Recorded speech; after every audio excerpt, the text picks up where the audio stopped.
Boa noite, pessoal. Seja bem-vindo ao nosso Papo Reto Podcast, né?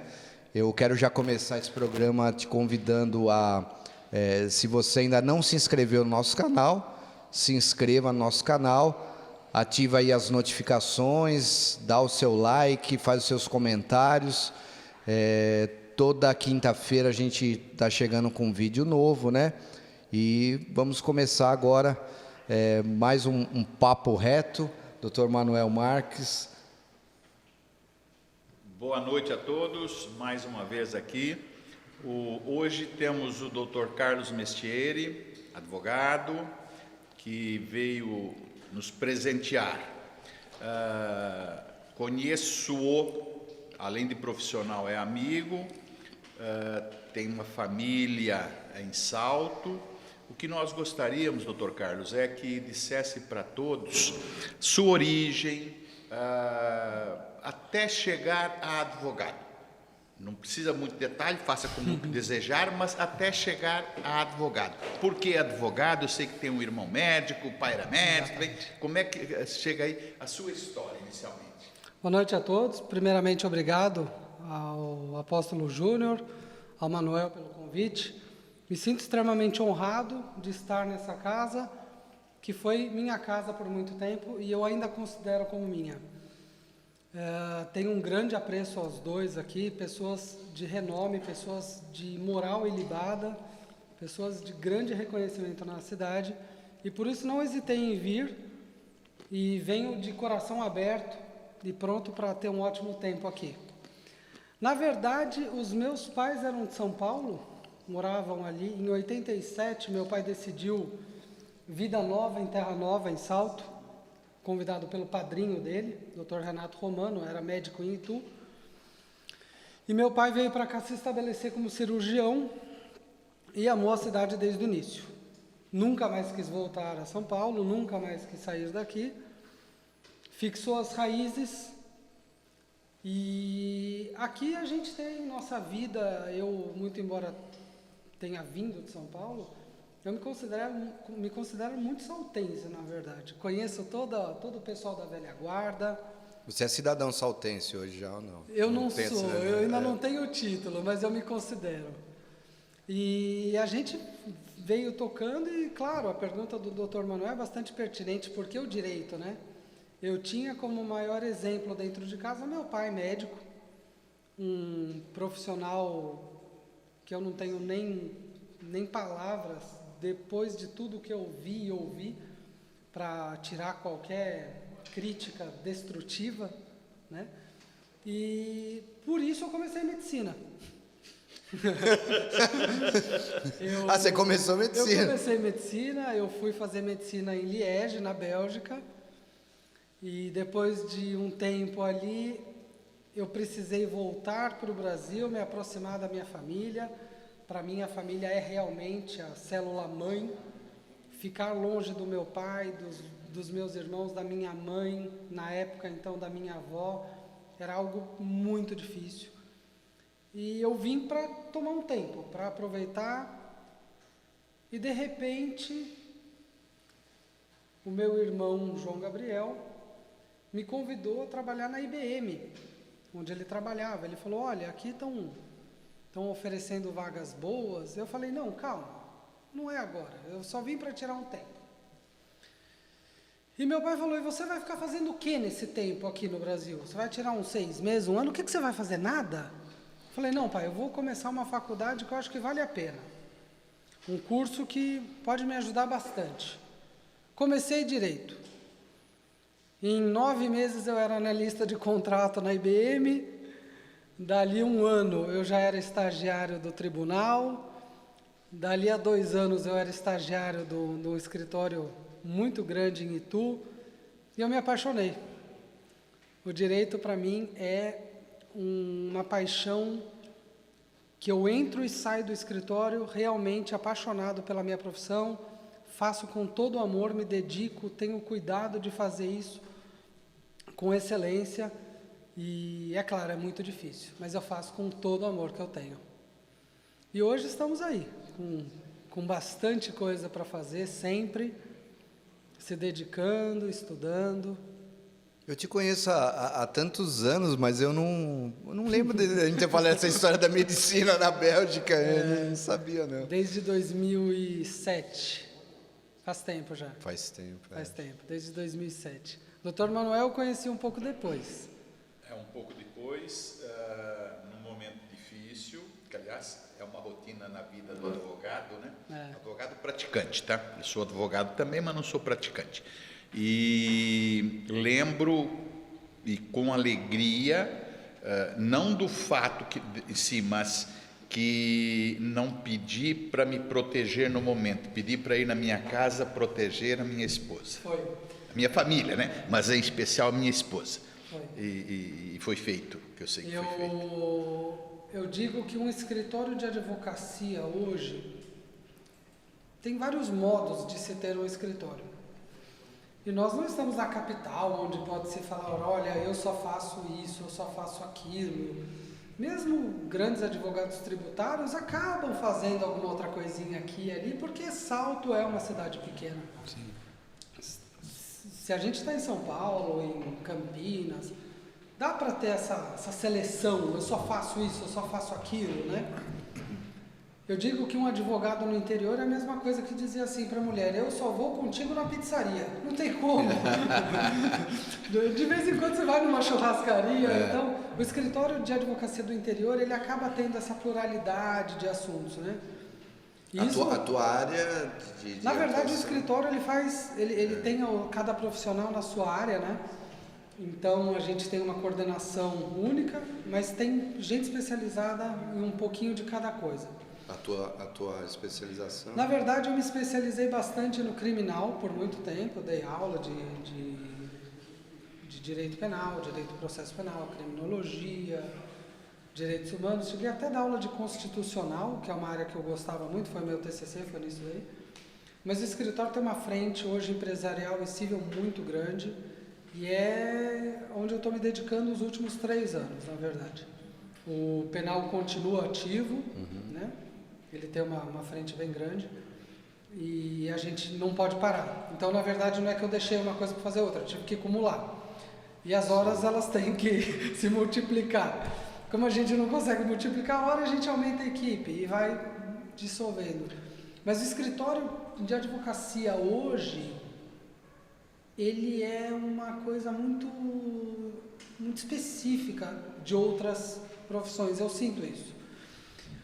Um escritório ali hoje ele funciona como pronto-socorro, como hospital, como ambulatório, como posto de saúde, como atendimento domiciliar. Me permita aqui só um parêntese. Na medicina, eu me classificava como clínico geral especializado em cardiologia. É isso. É o clínico geral com especialização no crime. Mas eu vejo muito pelo meu pai, né? Meu pai, eu acompanhei ele bastante na profissão dele, vi muito, eu vejo meu irmão. Os médicos, eles têm aquele momento, agora eu estou no hospital, agora eu estou na cirurgia, agora eu estou no consultório, agora eu estou no posto de saúde. Dificilmente o médico está atendendo uma pessoa que passou contigo um paciente que passou há 8 anos e está fazendo acompanhamento ao mesmo tempo que na sala vizinha do consultório está tendo uma cirurgia. Então, essa correria do advogado, isso é muito cansativo, isso é realmente desafiador e a gente agarra isso com tudo. É muito engraçado, a gente, né, chega no dia, fala assim, bom, aqui estão os meus prazos, aqui estão os meus processos, eu vou ter uma audiência às 3 horas, as testemunhas estão esperando, de repente, Dr. Manuel Júnior, aparece alguém no seu escritório, desesperado, e vira e fala assim, olha, meu pai está morrendo, o hospital não quer dar o remédio. E daí a gente está atendendo lá, daqui a pouco liga alguém e fala assim, olha, eu ainda não recebi a pensão alimentícia, viu? Será que vai prender o marido? E daí é uma bomba atrás da outra, hora que a gente olha, é 1h30 da tarde, testemunhas chegando para audiência. E daí você não almoçou, a gente não teve tempo de fazer as programações, já vai para a audiência, acaba o dia, doutor Manuel. A gente só consegue olhar para cima e falar, graças a Deus, acabou o dia, deu tudo certo, dá-me forças para o dia seguinte e assim vai. Antes de pegarmos um outro viés, vou dizer uma coisa e se puder me responda. Eu, quando presidia a empresa, eu tinha um telefone fixo na mesa e que só uma pessoa tinha o número, meu pai. E já era casado. Casado com 55 anos de idade, meu pai era a única pessoa que tinha aquele número. E, embora em 7 ou 8 anos, usou 2, 3 vezes. Quem é que o faz parar? Vamos dizer, está correndo, mas tocou o telefone com aquela pessoa, eu paro. Se puder, paro. Atualmente, eu paro para minha mãe e para os meus 2 irmãos. Se algum deles ligar, eu só não os atenderei se eu estiver em outra ligação, mas assim que acabar eu retorno. Porque, na verdade, a gente aprende a dar valor para aqueles que você sente que tem amor real, você sente que tem um cuidado que transcende qualquer pacto, qualquer acordo, qualquer promessa. Perfeito. E a família, ela realmente é relevante. Então, eu aprendi muito isso. Hoje, se eu vejo minha mãe ligando meus irmãos, e eles sabendo que a nossa vida é uma correria, eu retorno imediatamente e falo, é alguma urgência, é alguma coisa? Não, dá para esperar, olha, não é. Então, a gente tem esse cuidado, né, com a família. A família, com certeza, né? As minhas filhas, elas usam ligação via Messenger, que elas ainda não têm celular. As minhas filhas eu não as atendo no meio do dia porque elas estão na escola. Mas eu sei que em breve vai acontecer, eu sei que em breve vai falar, papai, posso ir na casa de não sei quem? Papai, o senhor me dá a senha da internet que está caindo? Papai, eu posso comer não sei o quê? E a gente vai ter que acabar flexibilizando um pouco na agenda, mas por enquanto, hoje, minha mãe e meus irmãos ligando, eu tenho assim essa tendência a parar e ver o que está acontecendo. Eu não falei da minha mãe, porque a portuguesona que você teve a oportunidade de conhecer, ela Sim. não ligava. Olha. Mandava o marido ligar. Mandava, não pedia. A portuguesa mandava. Mas sabe que, por exemplo, o meu pai ele sempre teve uma agenda muito cheia. Eu até achava curioso isso, né? Mas ele ligava para o escritório. Meu pai ligava para o escritório e falava na recepção, eu gostaria de falar com o Dr. Carlos, por favor. Ele está atendendo, quem seria? É o pai dele. E daí, na época, desde a primeira recepcionista que eu tive, ela virava, saía correndo na sala e falava assim, olha, o pai do doutor ligou, ele quer falar com o senhor. E eu retornava para ele. Mas é engraçado, né, esse cuidado, né, que as pessoas têm, porque a situação de filho permanece, né, mas eles entendendo que a gente também tem uma outra, que a gente não está mais ali jogando videogame, vendo televisão, isso é muito engraçado. Até minha mãe, de vez em quando, ela liga, posso falar contigo? Imagina, se isso fosse há 20 anos atrás, me atenda! Está onde que não me atendeu? Já saiu da escola, ainda não me atendeu? Estou te ligando, já te liguei 2 vezes. Mas Mudando um pouquinho o viés, se me permite, vamos falar da cidade e da população. Uhum. Você considera que o povo, os habitantes de Salto, são mais de paz do que a maioria do brasileiro ou são mais litigantes? É uma excelente pergunta. Em minha opinião, pode não ser a opinião da maioria, mas é a minha opinião. Eu acho que Salto cresceu muito em muito pouco tempo, né? Nós que conhecemos um pouquinho mais de Salto, eu me lembro que quando eu cheguei, eu era muito criança, mas eu me lembro de histórias, a gente ouvia o povo conversando, os mais velhos, a criança sempre é enxerida, né? Ela sempre fica na conversa, ouvindo. Tá ligado, né? E o meu pai sempre frequentou bastante lugar onde tinha muita conversa de política, de sociedade. E Salto deu um boom nos anos 80, 90, que já abalou a estrutura, eu entendo. Salto tinha um pessoal muito conhecido, né? Antigamente, eram mais as famílias que se conheciam, pessoal mais tradicional, e de repente veio bastante gente em busca de desenvolvimento, em busca de melhorar o local, fixando família, né? Fixando casa, fixando raízes.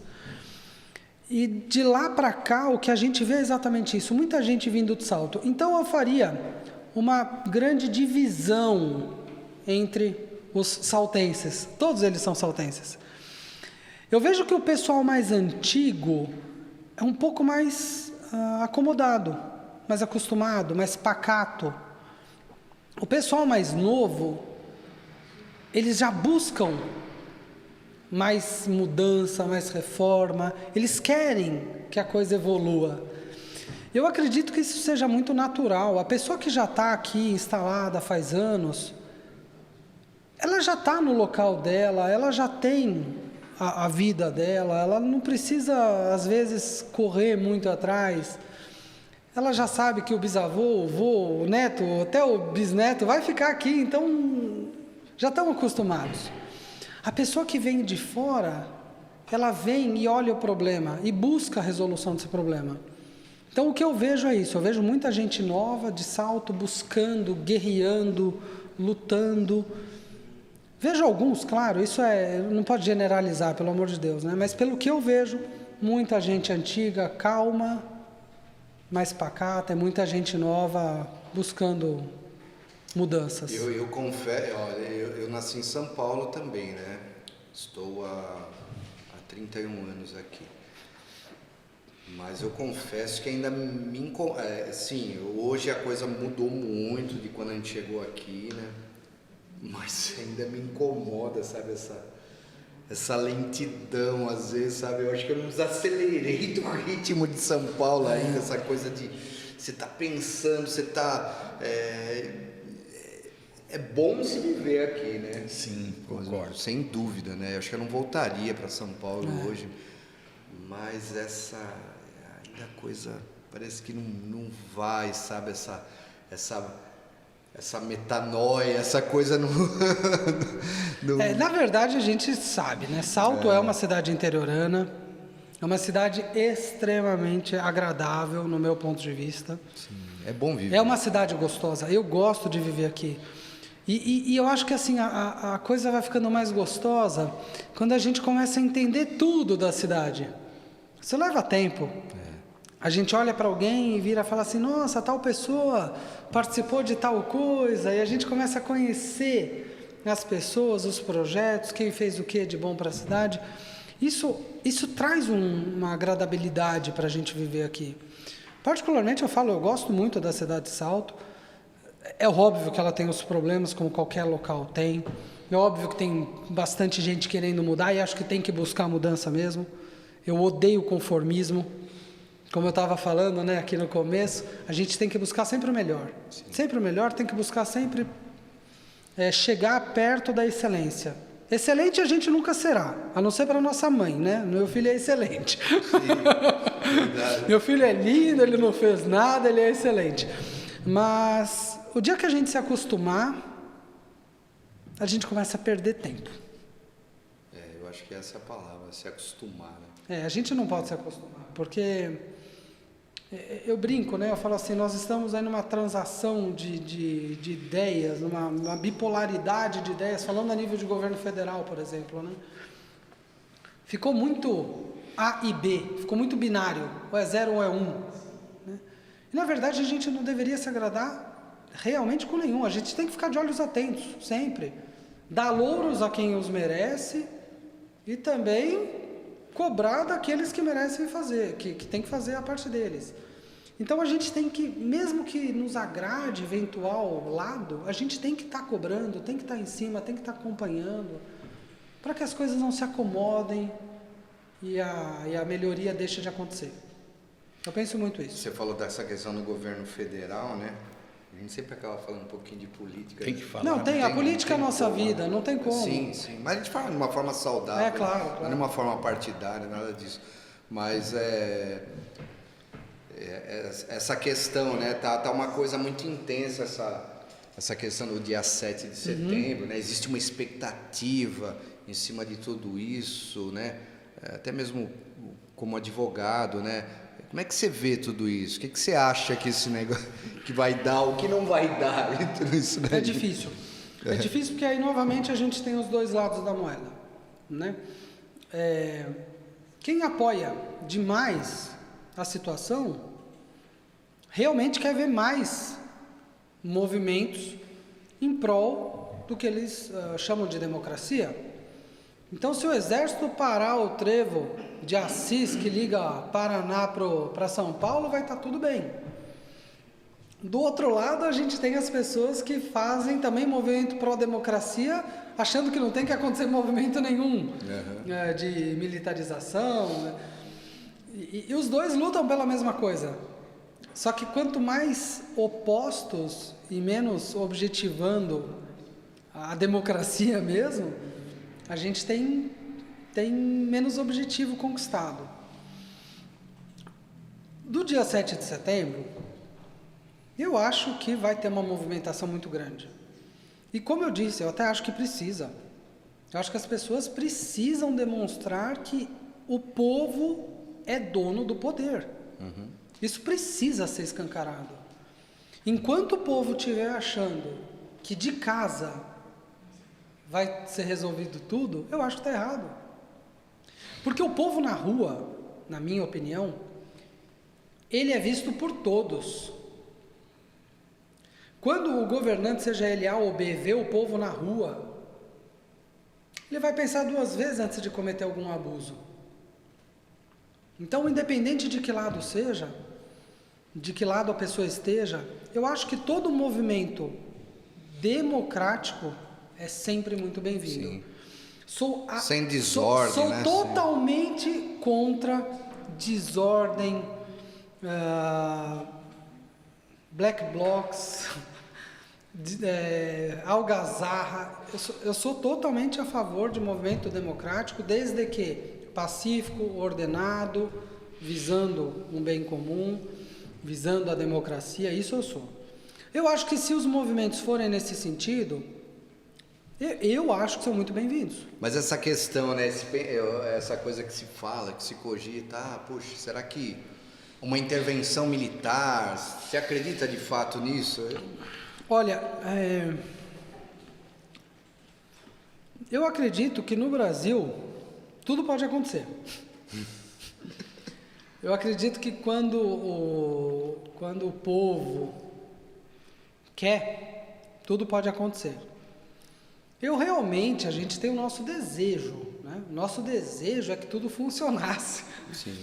Né? Nosso desejo é que os órgãos fossem decentes, que não existisse roubalheira, que não existisse mensalão, que não existisse propina.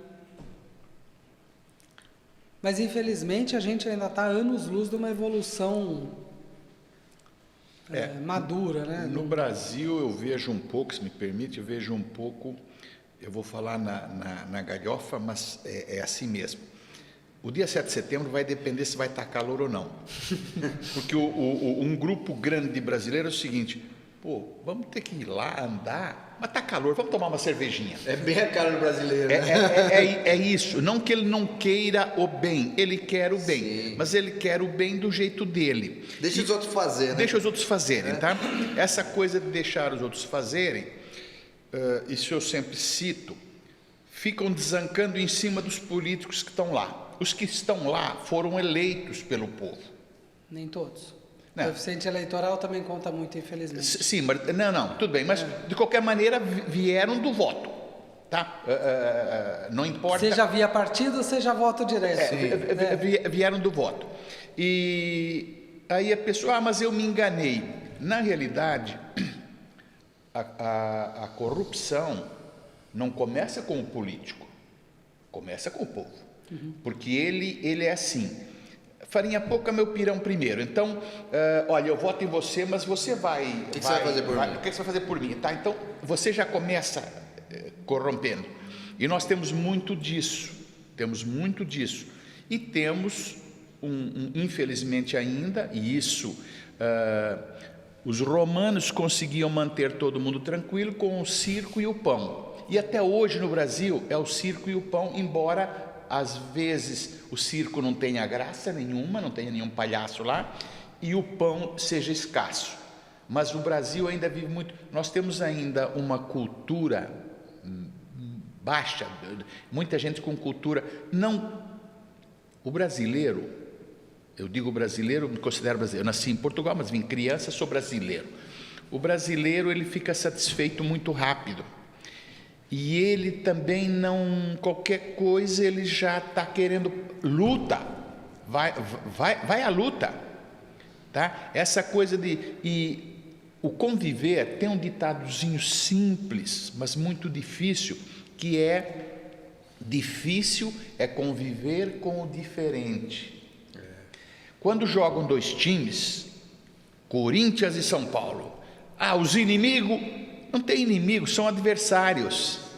É isso, tá? Então, aqui leva-se, o fígado fala mais alto, o sangue quente fala mais alto, e eu sou Bolsonaro e quero que o Lula morra. Ou eu sou lulista e quero que o Bolsonaro morra. Para que morrer alguém? Não precisa morrer, né? Não precisa resolver. Tá certo? Aí ficam os dois discutindo e o povo esquecido, né? A gente está num bate-papo gostoso e divergências podem ocorrer. Sim. E eu vou divergir de um ponto. Eu também achava que o brasileiro era bastante acomodado. Mas a gente viu bastante gente nas ruas há uns anos atrás. A gente viu o Brasil inteiro se movimentando. O Diretas Já, eu que sou muito novo. Não, eu tô brincando. Não, mas que ano você nasceu? Eu tô brincando, eu me lembro. Não, que ano você nasceu? 85, eu sou novo. Então você não viu as Diretas Já. Não, mas a gente estudou sobre elas, mas a gente não presenciou. Essas últimas manifestações, eu estava aqui, a gente viveu, a gente viu. Então, eu espero realmente que a gente seja mais ativo, que as pessoas possam entender o que está acontecendo ao nosso redor. Mas eu tenho que concordar também que o brasileiro tem memória curta. Isso. Tem memória curta. E é uma pena. Isso não é nem culpa do povo brasileiro, é culpa do ensino, é culpa da sociedade. A falta de cultura. A falta de cultura. Eu, por exemplo, eu advogo, vira e mexe eu tenho que pedir um documento para alguém. Outro dia me perguntaram se era a Câmara de Vereadores que tirava o CPF. Meu Deus. Seria cômico se não fosse trágico. Não busca, né, conhecer. Porque o indivíduo, ali, ele tem 45 anos de idade. Quer dizer, uma pessoa vivida, pode-se dizer. Sim. E eu vou ser honesto, ele estava para ser avô, com 45 anos, né, acontece. Tem filho, vai ter neto, trabalha. Não sabe. A pessoa me pergunta se o CPF tira na Câmara. A pessoa não tem noção do que é a estrutura municipal. Então, Carlos, mas aí que tá, é uma coisa que a gente sempre tem repetido aqui. Aí que está o perigo da coisa, porque essa falta de cultura, porque a informação está aí, né? A pessoa tem que buscar. Sim, claro. Isso que dá medo, porque o ano que vem a gente vai eleger um presidente da República. Deputados, como é que a gente faz? Entendeu? Dizem que a democracia é o melhor dos piores, ou o menos pior. Menos pior, ou menos né, eu digo que é o melhor dos piores porque gramaticalmente está mais correto falar assim. É um problema que a gente tem. Eu passo os meus dias trabalhando com gente de 20, 30 anos, pessoas da minha idade ou mais novas, analfabetos funcionais.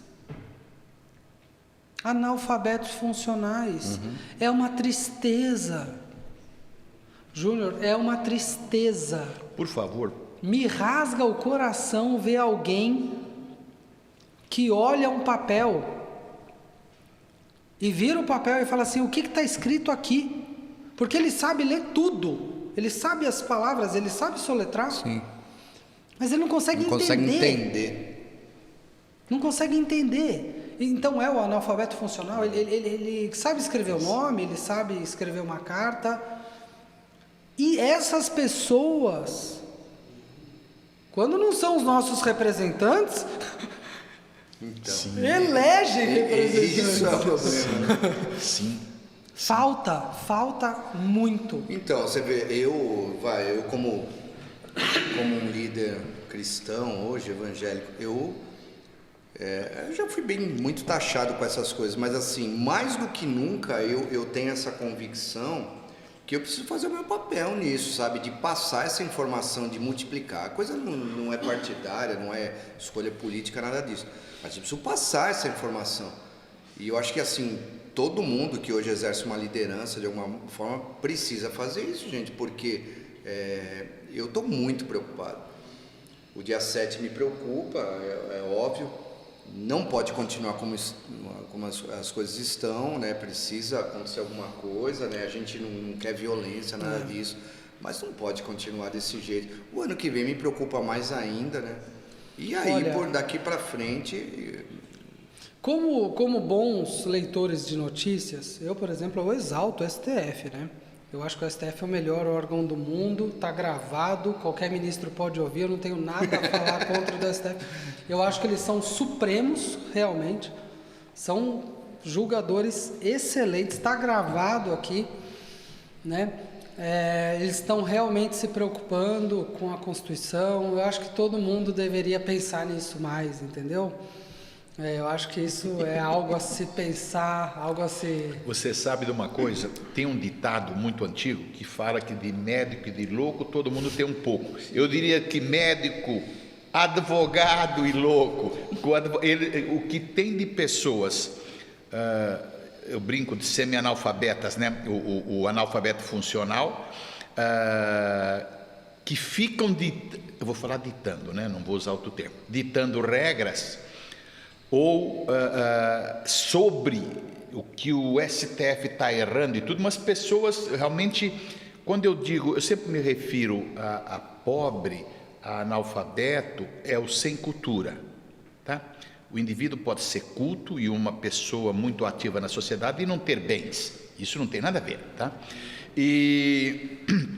Mas falando do STF como se fossem, eu brinco às vezes, e costumo dizer, está gravado também, não tem problema nenhum, que o Gilmar Mendes, dos ministros, é o que mais aplica a Constituição. É difícil a gente entrar nessa esfera. Pois é, não, estou falando assim, no meu modo de ver. E as pessoas, talvez ele era, vamos dizer, o saco de pancada, aí mudaram para o Toffoli, aí agora mudaram para o Alexandre. Sua Excelência, o ministro Alexandre de Moraes, tá? Estou chamando de Alexandre aqui. Vossa Excelência. Vossa Excelência, tá? E então sempre escolhem alguém para saco de pancadas ou para dizer, puta, se eles estão lá, para chegar lá, quando você começa a ler, e você com certeza leu a história de cada um, tá? Você fala assim, pô, mas por que ele tem tanto interesse na história? Ele atua na área. Se a gente não conhecer, quem vai julgar? Quem vai julgar, sabe, realmente não está bem. Então, essas pessoas que não conhecem e saem falando e ouvindo. Há uma época em que, você não era nascido, há uma época em que o Paulo Maluf foi candidato a presidente da República. E meu filho, à época, com 8, 9 anos, falou, pai, você vai votar em quem?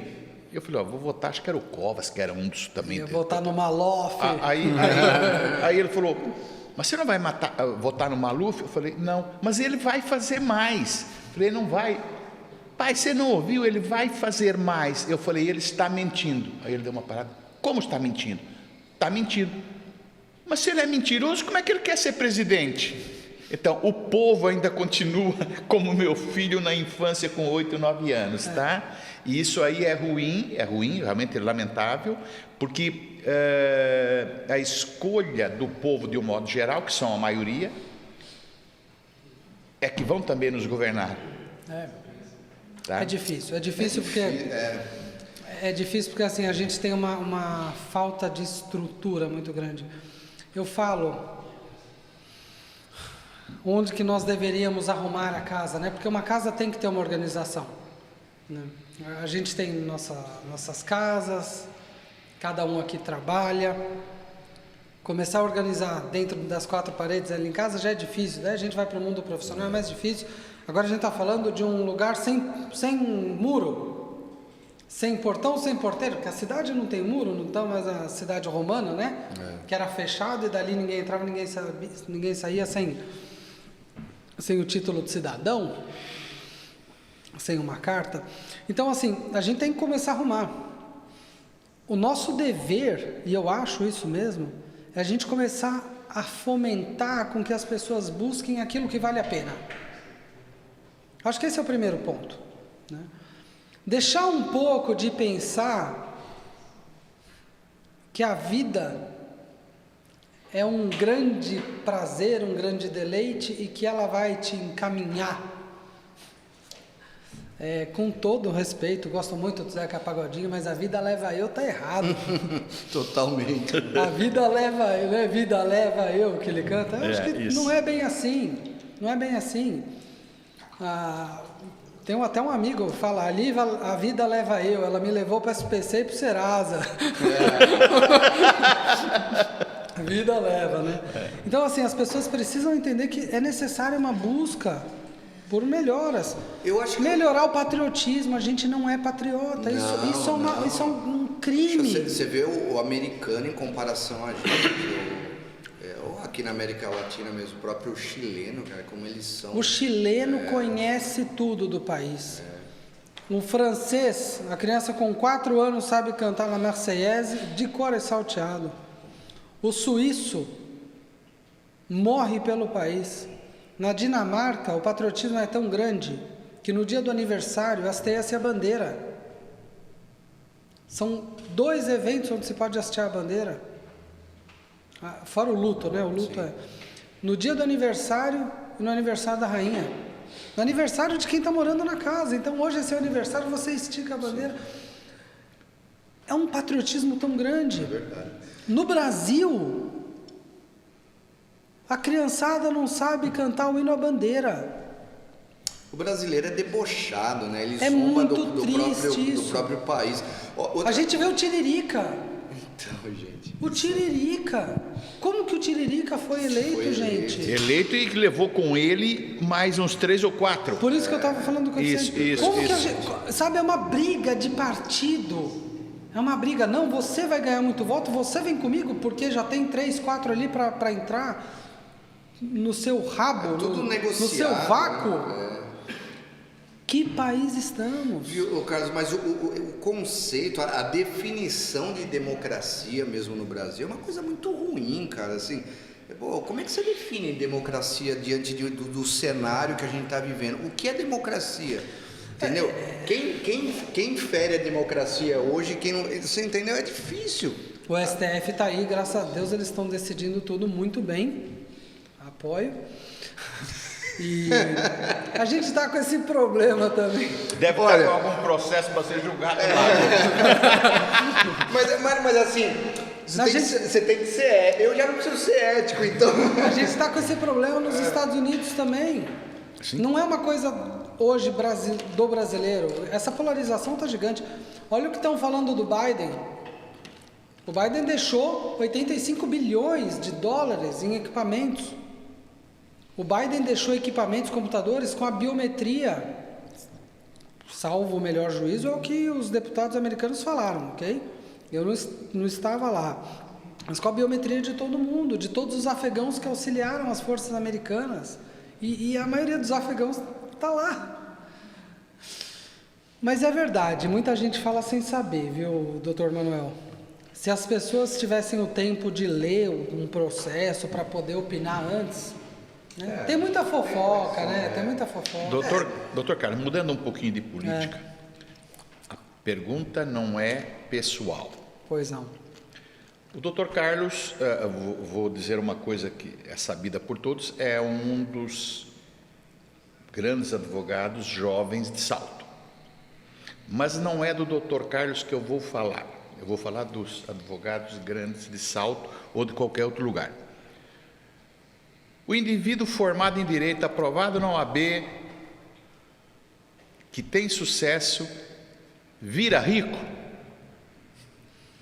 Eu acho que quem busca riqueza está longe do que tinha que estar buscando. Eu falo isso diariamente para o pessoal que está comigo.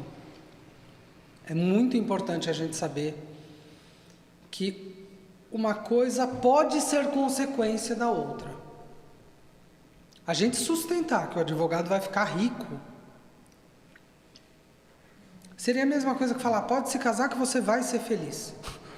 Porque quem está buscando riqueza está colocando isso como objetivo, isso como resultado da felicidade. E na verdade passa muito longe disso. Passa muito longe. Antigamente, na época que eu era jovem assim, tinha-se o seguinte: o que é que você monta uma empresa, o que é que você objetiva? Ganhar dinheiro. Essas pessoas, a maioria delas fracassaram, ou a maioria fracassou. Você mudou depois um conceito. Eu montei uma empresa, eu coloquei-a para funcionar, para prestar um bom serviço, e em consequência eu tenho o resultado financeiro.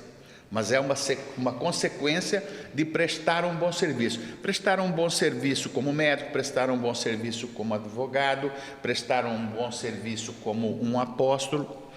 Aliás, me permita fazer um parênteses aqui. Você tem um irmão que você pode se orgulhar dele, Luiz Henrique. Ele é sublime.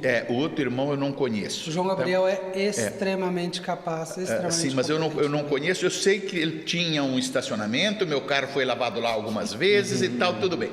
Mas o Luiz Henrique, ele participa de um seleto grupo. Sim. Que me conhece as partes mais íntimas. Eu digo o seguinte, o escritório de advocacia, ele tem uma diferença dessa empresa que objetiva prestar um bom serviço. O escritório não pode ser visto como uma empresa. O objetivo do advogado não é o objetivo da empresa. E eu te falo por quê. A empresa que não almeja lucro não deve nem ser aberta. Senão abra-se uma ONG, uma associação, uma associação filantrópica, um clube, amigos da advocacia. A empresa ela deve visar o lucro, com certeza. Então ela tem que se estruturar para que isso seja atingido. Porém, não deve ser o objetivo principal dela. Isto. E as pessoas têm que saber como administrá-la para que isso não seja o único objetivo dela. O escritório não. E eu falo pelos advogados que eu conheço e que tenho bastante respeito, tem bastante advogado aqui, que eu tiro meu chapéu, ponho minha mão no fogo, sim. Né? O escritório que visa o objetivo da empresa, ele não está no objetivo correto. A advocacia, ela deve buscar respeito às leis e às partes. A gente tem que buscar. Mesmo que isso seja contra, necessariamente, o que o seu cliente quer. Então, vou dar um exemplo muito simples. Vem um devedor de pensão alimentícia. Ele vira para mim e fala assim, olha, eu devo, mas não quero pagar. Veja, se eu fosse uma empresa visando lucro, ou querendo prestar um bom serviço, eu falaria assim, muito bem, então o senhor me paga isso de honorários, faça isso e aquilo, o senhor não pagará. É possível, tem gente que consegue, tem gente que... Acha um caminho. Né? E há caminhos. Mas será que isso é o correto? Se fosse uma empresa, você está prestando um bom serviço para o seu cliente e vai ter um lucro. Mas será que isso é o correto? Então, é muito clara a dissociação entre a advocacia e a empresa. Eu prezo por isso. É triste, às vezes o cliente vira para mim e fala assim, olha, eu não queria que isso acontecesse. Eu viro para ele e falo assim, mas é assim que tem que ser, porque isso é o correto. Então tem essa diferença, isso altera o nosso dia a dia, isso traz objetivos, traz desafios, traz bastante curiosidade no nosso dia a dia. Então aquela máxima que se fala que todo o indivíduo merece ter a defesa, se vem com uma causa que a considere nociva, esse indivíduo que não quer pagar a pensão e tem filho e tudo e tal, essa pensão para ex-mulher eu acho um tanto quanto, hoje já modificou muito, porque algumas mulheres casavam e punham a juro, né, rendendo. Então, hoje mudou um pouco isso, mas, por exemplo, a filhos e tudo. Chegar lá um indivíduo, olha, eu tenho 2 filhos, estão lá em dificuldade, mas eu não quero pagar a pensão. Aceitaria esse indivíduo como cliente, tentaria que ele mudasse de ideia para ir para o caminho correto, para o caminho de Deus, para o caminho cristão, né? Ou não, isso que você quer está errado, eu não... Olha, graças a Deus, eu não sou funcionário público de estar obrigado a fazer o serviço. Um juiz, por exemplo, não pode recusar de se julgar alguma causa se não tiver uma causa muito evidente. Por exemplo, eu sou amigo, sou suspeito, né? O advogado pode. O advogado, se olhar que a pretensão do cliente não vai estar de acordo com o que o advogado entende ser correto, ele pode falar, eu não quero advogar nesse caso. Então, assim, é óbvio que na minha concepção, a gente vai tentar fazer com que a pessoa tenha o mínimo de respeito pelas leis, pelas regras, pela moral, pelos bons costumes. Se a pessoa não tem, a gente tem essa possibilidade de revogar a procuração, de não assinar. Isso é muito importante. A gente tem esse favor como advogado, né? Um favor que o médico divino. já não tem. O médico chegou lá, não, no consultório até poderia, mas... no consultório até poderia. Mas no hospital não tem como. Eu atuei muito tempo pela Defensoria Pública, no convênio que a OAB tem. E quando a gente está lá, a gente dá a cara a tapa. É importante dizer também que a nossa opinião pessoal, eu não estou falando opinião profissional, a nossa opinião pessoal não pode interferir a sua atuação profissional. Sim. Isso é importante. Como advogado, sim. O caminho aqui está certo, o caminho aqui está errado, isso vai dar tal consequência, aquilo não. Mas como pessoa, eu não faço isso porque o meu avô não gostava, isso não muda. E a partir daí eu acho que a gente começa a entender um pouco como que deve ser a atuação. Eu acho que todo mundo deveria pensar assim. Em Salto nós temos excelentes advogados, graças a Deus. Falo abertamente. Temos advogados excelentes. Quem é o presidente da OAB hoje? Hoje é o Dr. Juliano Hipólito. Ele está aí à frente da OAB. E nós temos profissionais excelentes que realmente demonstram interesse na defesa da lei, na defesa das instituições e não na defesa de interesses particulares em detrimento do prejuízo manifesto de outros.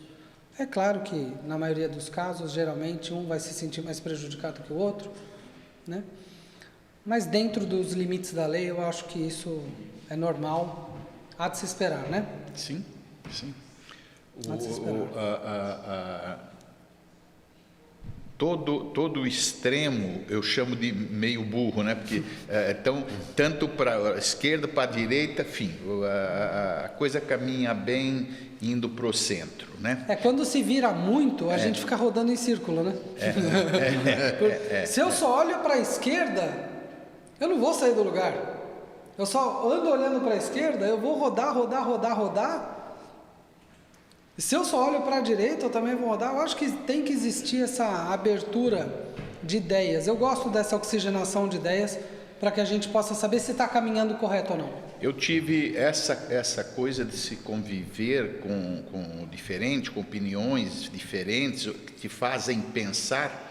Eu já, bem no limiar dos 70, em casa, esposa e 2 filhos bem formados em educação e em cultura. E, por vezes, eu não sou lulista, mas também não sou bolsonarista, entendeu? O Guilherme é bolsonarista. Então, não extremista, mas bolsonarista. Então, às vezes, quando as coisas começam a querer esquentar um pouco, tem aquela vozinha, quando ela fala, ô pai, a Gisele, entendeu? O pai é assim, menos, ou como a gente diz na gozação, menos, tá? Então essa coisa de você, da convivência, de você, é diferente, quer dizer, olha, eu penso de uma forma, porque eu tive a oportunidade num curso na Johnson, foi chamado um indivíduo lá em cima, e foi pedido para que ele falasse durante 1 minuto favorável ao branco, à cor branca, não ao ser humano branco. E ele falou: cor que transmite luz, a cor que transmite pureza, inclusive a noiva se vestir de branco, aquela coisa toda, tá tudo bem. E depois, agora você fala em 1 minuto mal da cor branca. E aí o indivíduo, olha, a cor branca, como transmite toda a luz, incomoda os olhos, qualquer coisa que caia parece que está suja, e assim foi. Então, essa coisa de fazer você pensar dos 2 lados, e nenhum dos 2 lados, embora um contrário ao outro, estava se falando da mesma coisa. É mais ou menos no direito, e aí eu gostaria da sua posição, em que o réu apresentado pelo promotor é branco, e o réu, por exemplo, estou falando branco, sim. E o réu apresentado pelo advogado de defesa é preto. Não são a mesma pessoa. Eu vou fazer um parêntese que muito me dá orgulho. A gente acabou de conversar sobre o meu irmão mais velho, Dr. Luiz Henrique Mestieri. Isso. Realmente, eu não ouvi, desde que eu o conheço como médico, não como meu irmão mais velho, alguém falar assim, nossa, ele fez alguma coisa de errado. Então, assim, ele tem uma competência gigantesca. E eu me lembro muito bem que o meu irmão não era médico ainda. Ele teve uma pequena conversa de 2 minutos comigo, no dia que eu estava embarcando para o meu intercâmbio internacional. Eu ficaria 1 ano fora de casa. Eu tinha 17 anos. O meu pai, ele olhava para mim e falava assim, já aprontou a mala? Entra no carro que a gente está atrasado para o aeroporto, vai, e não olhe para trás. A minha mãe chorava muito, copiosamente. E o meu irmão mais velho, ele olhou para mim e falou, ele colocou, eu lembro disso, lembro muito bem, ele colocou a mão assim, né, no meu pescoço e falou assim, olha, cuidado para não julgar, para você não julgar o que é certo e o que é errado, porque muito disso vai ser chamado de diferente. E é uma lição muito grande, né? Ele talvez nem ele se lembre disso, mas eu me lembro. Tem muitas lições que a gente aprende que o professor se esqueceu que já deu essa aula, mas o aluno não se esquece. Eu tenho muito orgulho disso, porque quando eu cheguei num território estrangeiro, isso se aplicou como uma luva e se aplica até hoje. E emendando, né, com a sua colocação, o promotor coloca o indivíduo como sendo o A. O promotor, às vezes o autor da ação. Né? Alguém entra com ação contra o apóstolo Júnior e fala assim, ele é um safado, ele é um usurpador, ele só usa camiseta preta. Para parecer mais magro. Então, assim, a pessoa vende aquilo que ela quer vender. E não só ao advogado, doutor Manuel, mas a todo mundo. Cabe sim parar e falar assim, será que é isso mesmo? A gente tem que ter o senso crítico, a gente tem que estimular as pessoas a terem senso crítico. Por isso que eu não gosto mesmo de fanatismo. Eu não gosto de fanatismo, né? Eu acho que o fanatismo ele pode ser bastante prejudicial. Eu acho que a gente tem que ter princípios e respeitá-los e saber que aquilo lá é maior do que um valor é maior do que o outro, isso a gente tem que ter, né? Mas fanatismo é loucura, né? Fanatismo é loucura, isso é uma pena. Sim. A gente tem, aliás, eu não estou falando de política mais, eu estou falando de fanatismo em geral. Eu conheço gente fanática por futebol. Eu me lembro de pessoas que saíram do trabalho, pediram demissão para ver o time jogar em outro país. Eu conheço gente que se divorciou por causa de futebol. A mulher não aguentava mais o homem urrar como um urso no dia de jogo. Acordava o bebê. Ele virou e falou, não está contente? Vai embora. Ela foi. E ela foi. E ele continuou feliz lá. Então, assim, existe fanatismo por futebol, por dinheiro, principalmente por dinheiro, né? Por política. O fanatismo é nocivo, né? O fanatismo é nocivo. Então, é muito importante. A criação do senso crítico é muito importante. É importante a gente saber sempre onde a gente está pisando, onde a gente quer pisar. Isso é muito importante. Carlos, deixa eu te perguntar tem uma curiosidade aqui, né? Como é, né, separar, né, você, o Dr. Carlos, o advogado, né, você tem o teu cliente, seja qual for, independente do processo, da causa, dá para separar o emocional, como lidar com isso, né? Você está lá profissionalmente, tá? Você é um profissional, você está fazendo o teu papel, mas não tem como não se envolver. Olha, eu tenho histórias que às vezes eu me lembro e eu não consigo acreditar como eu consegui ser tão inerte a qualquer reação. Aliás, eu me lembro de uma, doutor Manuel, que talvez nem o apóstolo Júnior saiba, mas quem estava ali ao redor vai se lembrar. A igreja, aqui onde estamos fazendo esse podcast, eles disponibilizavam em um balcão um olhinho de unção, né? Para quem não entende muito bem como que é, nós teríamos aí praticamente a figura da água benta na Igreja Católica, a grossíssimo modo.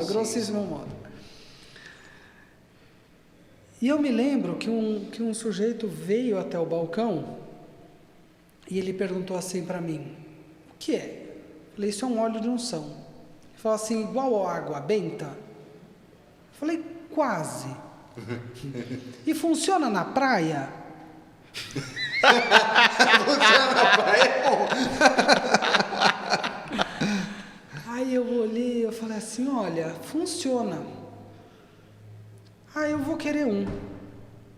Tá bom, vai lá e pega o seu óleo de unção.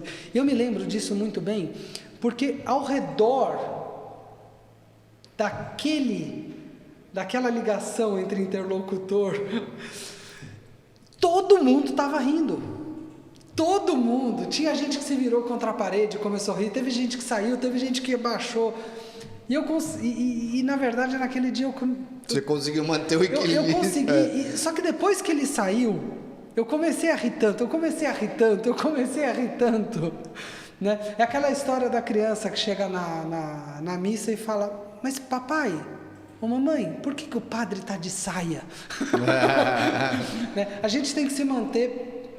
no direito tem muito isso, no atendimento, né? A gente tem que se manter bastante isento da nossa própria reação. Isso acontece muito, né? Isso acontece muito. A gente atende casos e a gente acaba pensando como resolver, como cuidar daquela situação e a gente acaba deixando a nossa reação pessoal em último plano. Mas depois a gente ri. Às vezes depois a gente sente, a gente chora, a gente chega no final do dia, às vezes quando está aquele silêncio sepulcral lá no escritório, que é quando a gente mais rende, né? Eu começo a pensar naquela consulta de 10 horas, naquela audiência de meio-dia, e viro e falo assim, como aquilo foi possível, né? Como que aquela situação, como que pode alguém pensar assim? E a gente, claro, a gente usa isso para autocrítica também. A gente não pode colocar nossos pensamentos naquela causa, nossos pensamentos pessoais. Mas isso serve muito para autocrítica. É óbvio que tem situações que a gente vê que nos causa abalo, que nos causa Mas tem arrepio. que manter, né? Mas graças ao bom Deus que nos guia aqui, eu consigo ainda manter esse pensamento para depois. Até porque, né, Carlos, se a gente se envolver, né? Eu tive essa experiência muito no começo do meu ministério, hoje já há 31 anos, né? Mas o início foi muito difícil lidar com isso, porque eu me envolvia demais emocionalmente. E isso gerava um estresse muito grande, eu ficava muito mal com isso. Por cada situação que você pegava e que você tinha que tentar ajudar uma pessoa. Hoje eu consigo, não é que a gente se torna frio, eu acho que você vai aprendendo a lidar com isso. Então eu consigo separar totalmente isso. Então assim, eu não...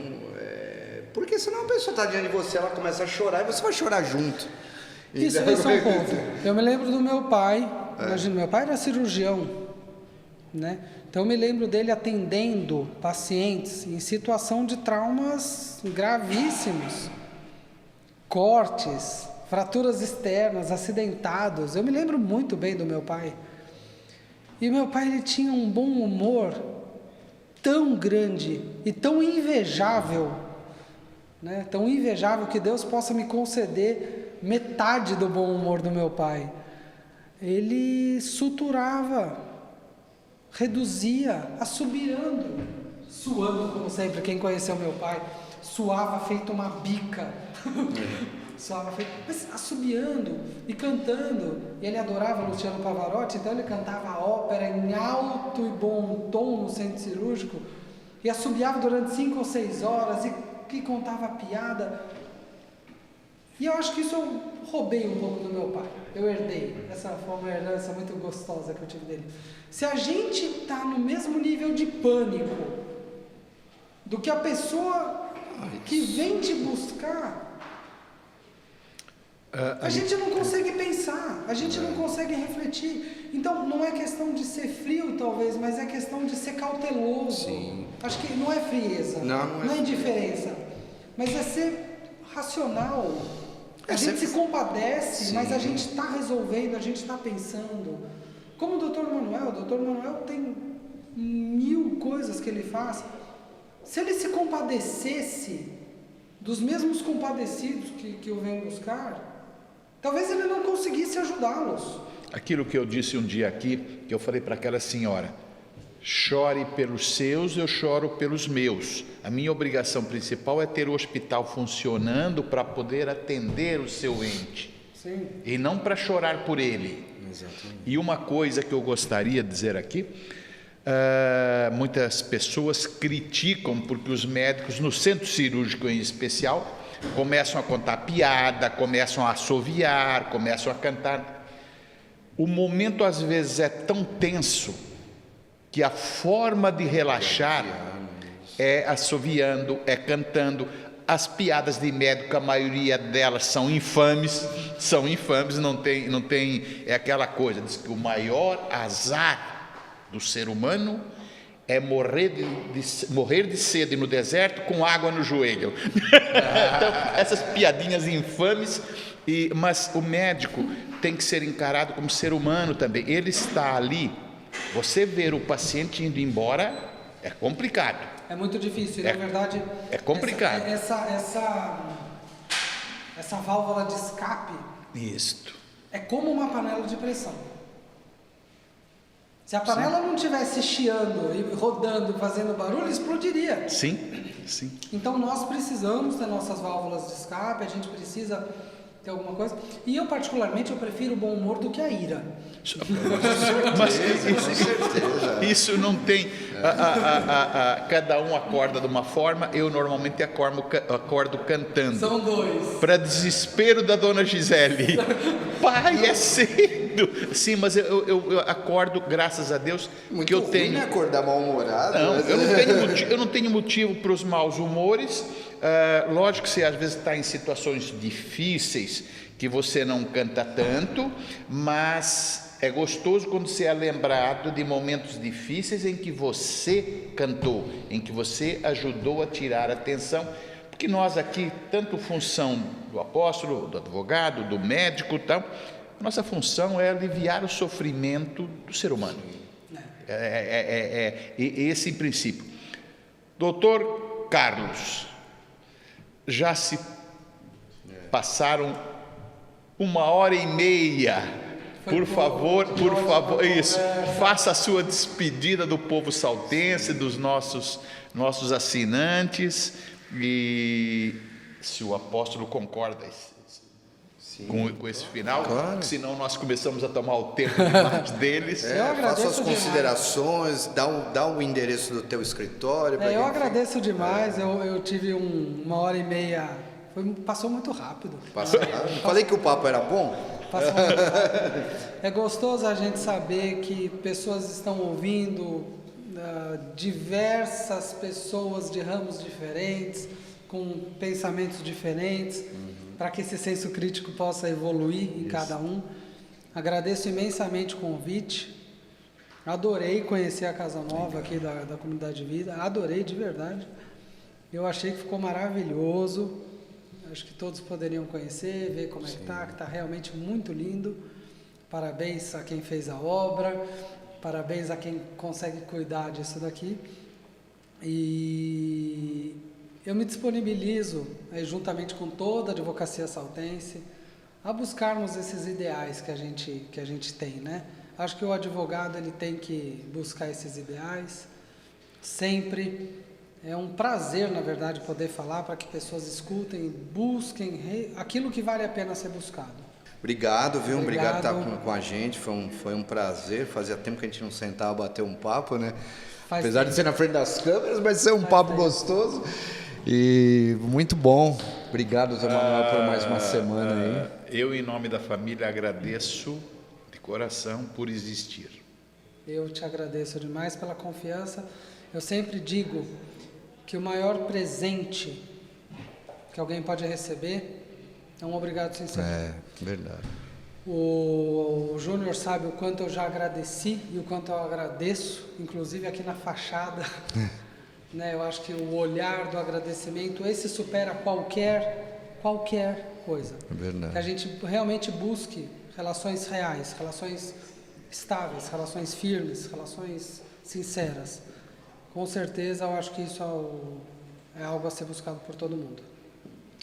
Obrigado. Legal, terminando aí mais um papo reto, né? E tempo muito gostoso. Obrigado, doutor Carlos, doutor Manuel, por a gente estar junto aqui. E fica o nosso abraço para todos vocês aí. Boa noite a todos. Boa noite. Pronto. Foi, mais Não falei que, viu? Até...